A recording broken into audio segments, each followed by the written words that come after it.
Welcome to the Torah podcast for Parshas Emor. Join us as we explore the weekly Parsha, uncovering valuable insights and striving to become the best versions of ourselves through Musar teachings. Here's a question worth thinking about in depth. What do people think of Hashem when they look at you? It sounds almost presumptuous to ask. What do I have to do with how people perceive the creator of the universe? That seems like a cosmic question far beyond my little life. Parshas Emor teaches us otherwise. Embedded in this week's Parsha are two of the most fundamental commandments in all of the Torah. Commands that touch on the very nature of Jewish identity. The Torah states, V'lo sechalulu eshem kodshi v'nikdashti b'soch b'nei Yisrael, ani Hashem mikadashchem. You shall not profane my holy name, and I must be sanctified in the midst of the Israelite people. I am Hashem who sanctifies. Two commands side by side. The prohibition of Chillul Hashem, desecrating Hashem's name, and the positive commandment of Kiddush Hashem,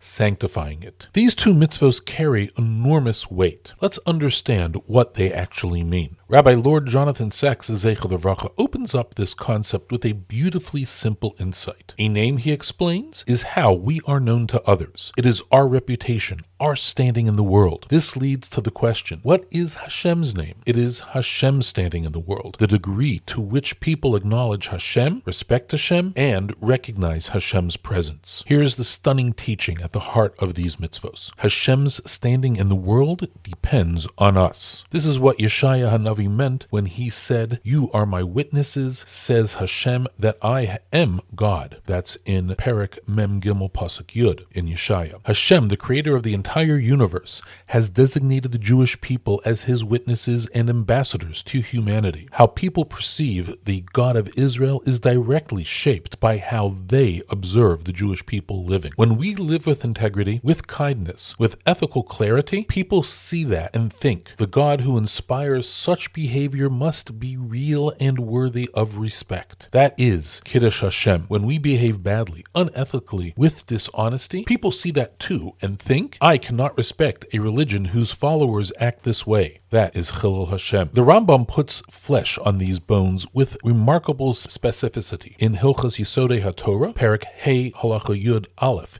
he describes what Kiddush Hashem actually looks like in a person's life. A person who is scrupulous in his conduct, gentle in conversation, pleasant toward his fellow creatures, affable in manner when receiving, not retorting even when affronted, who shows courtesy to all, even to those who treat him with disdain, who conducts his business affairs with integrity and does more than his duty while avoiding extremes. Such a person has sanctified Hashem's name. Notice what Rambam is describing. He is not talking about someone who dances at a simcha with unusual fervor or learns 18 hours a day. He is describing someone whose character in daily interactions, in business, and how they respond to insults, and how they treat everyone from their closest friend to the person who disrespects them, radiates something beautiful about the Torah they follow. This ordinary person living an extraordinarily ethical life is performing Kiddush Hashem with every interaction. There's a story that in 1976, news reached a cruise ship of Israel's daring raid on Entebbe, one of the most remarkable rescue operations in modern history. The passengers were moved and wanted to pay tribute in some way to Israel and the Jewish people. A search was made to see if there were any Jewish members among the crew. Only one Jew could be found, Mendel the waiter. At a solemn ceremony, the ship's captain, on behalf of all the passengers, offered his deep congratulations to Mendel, who suddenly found himself entirely unexpectedly the de facto ambassador of the Jewish people. The story is amusing, but the lesson cuts deep. Mendel didn't volunteer for this role. He didn't campaign for it. He was simply the Jew who happened to be there. In that moment, everything he did, everything he said, how he carried himself, it all reflected on every Jewish soul in the world. Rabbi Sacks draws the universal conclusion from this. We are all Mendel. Whether we realize it or not, whether we want to or not, we are all ambassadors of the Jewish people. Every interaction we have in a business meeting, in a parking lot at the grocery store, with a neighbor, with a stranger who knows we are Jewish, in all of these moments, we are representing something far far larger than ourselves. The weight of this reality is immense. When a Jew, especially a visibly religious Jew,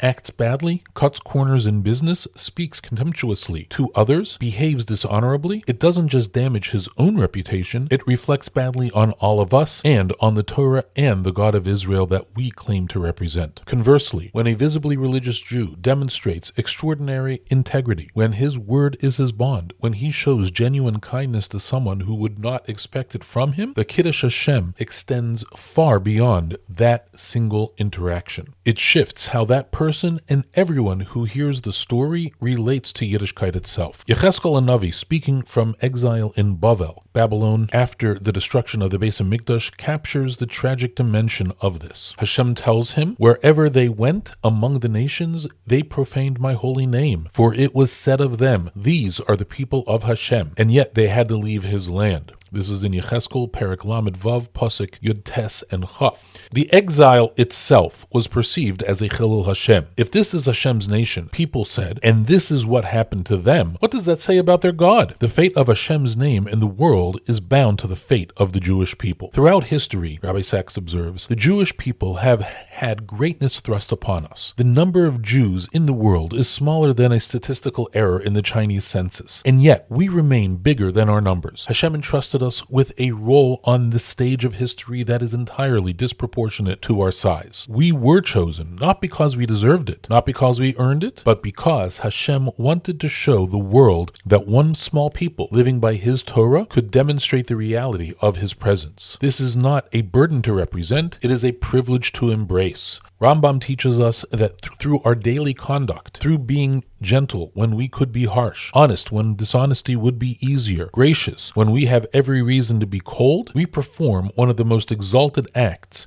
a human being can perform. We bring the world to recognize its creator. This week, let's try to become conscious of our role as ambassadors. Before we speak in a heated moment, before we make a business decision where integrity is inconvenient, before we treat someone dismissively because we're in a rush, let's ask ourselves, how would Mendel the waiter have handled this? More importantly, let's ask, what would this moment say about the Torah I claim to live by? We don't need to perform dramatic acts of heroism. Rambam's portrait of Kiddush Hashem is built from the fabric of ordinary life. Courtesy, integrity, patience, going beyond what is strictly required. These are the materials from which we sanctify Hashem's name, one interaction at a time. Parshas Emor places Kiddush Hashem and Chillul Hashem side by side as a reminder that we don't get to opt out of this responsibility. We are all, whether we signed up for it or not, ambassadors of the Jewish people and of the God who called us His witnesses. The choice before us is not whether we will represent Hashem. We already do. The choice is how we will represent Hashem. Will our lives be a Kiddush Hashem, inspiring those around us to see something real and beautiful in a life lived by Torah, or heaven forbid, the opposite? To have done even one act in a lifetime that moved someone to think the God who inspires such behavior must be real, that, says Rabbi Sacks, may be the greatest achievement to which any human can aspire. May we all merit to be worthy ambassadors, and may our lives be a continuous Kiddush Hashem. Thank you for joining us for this episode of the Musar Torah podcast. Until next time, may we continue growing in our understanding and our avodas Hashem. Have a good Shabbos.